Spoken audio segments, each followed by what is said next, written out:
Nakuru, Jatend migao ma jotich piny owacho mano Geoffrey Ruku ne ochopo apoya mano chenro mag jotich piny owacho apisi maduong' mar Okak e kaunti ma Nakuru kaka yo mano saa ma jotich donjo e tich.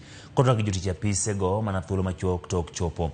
Jatend migao Ruku ne osiemo wang' jotich duto e pacho ka wi chopo e tich moleo kokoni gi yule tich kendo mano oseduoko chien tije piny owacho. Anyete chwalo chenro mopogore opogore ne jopiny. Ruku wacho ni apisa sadek kende manitie e tich ka jotich kinde mabende ochopo kanyo kama goting'o mano mawuodhe ma pinje maoko kod mano mochung' ne ndiko jopuonj TSC.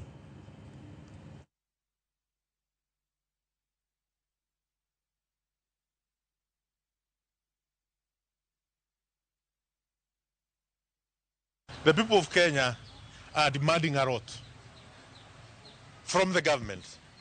The people of Kenya are demanding a lot from the president, from his cabinet, the PSs, the members of parliament. The people of Kenya are demanding a lot from you, the civil servants, the public servants who work in these offices. I have been in most of these offices. They are empty because you are not at your workstation.